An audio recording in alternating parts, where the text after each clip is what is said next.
L'École supérieure d'administration, d'économie, de journalisme et des métiers de l'audiovisuel ESAE offre de nouveaux challenges pour l'année universitaire 2023-2024. Étudiantes et étudiants, parents d'élèves nouveaux bacheliers, ESAE, c'est la garantie d'une formation de qualité à des conditions très avantageuses. À Gbedjromede, à Papa, à Boumekalavi et Parakou, inscrivez-vous en administration générale, administration du travail et de la sécurité sociale, trésor et finances publiques, impôts, diplomatie et relations internationales, journalisme et métiers de l'audiovisuel, gestion des marchés publics, planification et développement local, sciences économiques, sciences juridiques et toutes les filières des sciences de gestion. ESAE vous offre des bourses, demi-bourses et de réductions pour les premières inscriptions dans toutes ces filières. Waouh! En licence 1, 2 et 3 et en master, bénéficiez jusqu'à 50% de réduction sur tous nos sites. N'est-ce pas génial? Infoline. ESAE Gbedjromede, 3e rue à droite en quittant le carrefour Le Jador pour la BIBE Jéricho ou au plus 229 90 93 65 21 98 98 14 00 à Kpakpa au plus 229 52 88 33 33 à Boumekalavi au plus 229 52 88 44 44 Parakou au plus 229 52 46 12 12.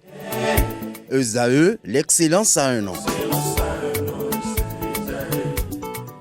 Bonjour à tous, la ville de la cité balnéaire Grand Popo accueille du 24 au 30 septembre 2023 la 10e édition de la Coupe d'Afrique des Nations de Maracana, Maracan-Bénin 2023. Le comité d'organisation présidé par Elias Béanzin et le président du comité de normalisation CONOR au niveau de la Fédération béninoise de Maracana, Victor Tokpanou, ont dévoilé la mascotte de l'événement. Cette compétition accueille des pays comme le Niger, le Togo, le Mali, le Cameroun, le Burkina Faso, la Côte d'Ivoire, la Guinée-Bissau, la Guinée-Conakry, le Canada, la France, les USA, le Gabon et bien d'autres. Plus de détails sur cette actualité dans nos prochaines éditions. Autre information, la phase zonale du tournoi de handball sport au féminin zone A connaîtra son épilogue ce vendredi 11 août 2023. Ce sera au terme de la grande finale qui va opposer sur les pavillons du Hall des Arts, Loisirs et Sports de Cotonou la formation de Flaus à son homologue de Porto Novo à son modèle. Une finale qui promet des étincelles dans les autres disciplines. En deuxième match, deuxième victoire pour Coton Football Club à la West Africa Champions Cup 2023.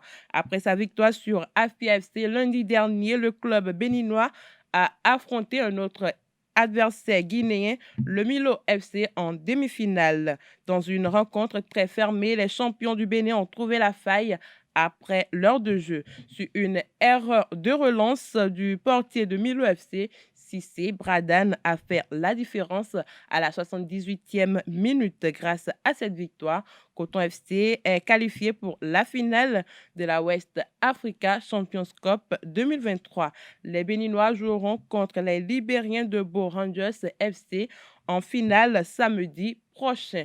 Le comité exécutif de la Fédération béninoise de triathlon que dirige Richard Assa lance ses activités pour la saison 2023 avec l'organisation d'un stage de formation internationale d'entraîneurs de triathlon et c'est Porto Novo, la capitale du Bénin qui est retenue par l'instance de gestion de la discipline pour abriter cette activité du 24 au 27 août 2023.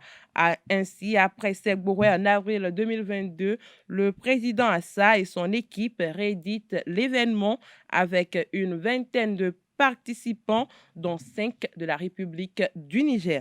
Notons qu'à la fin de ce stage de formation, il est prévu un championnat de catégorie des moins de 17 ans afin de permettre à la vingtaine de récipiendaires d'implanter les cours reçus dans la catégorie senior, revient au Nigérien Bouraïma Sani Issifou qui a franchi le premier la ligue d'arrivée en 1h10 29 secondes. Dans le cadre de la deuxième journée de la Coupe Davis 2023 en Afrique du Sud, groupe 3, les protégés du capitaine Bruno Danroy, Koub Lechine, 1 but contre 2 face au Zimbabwe.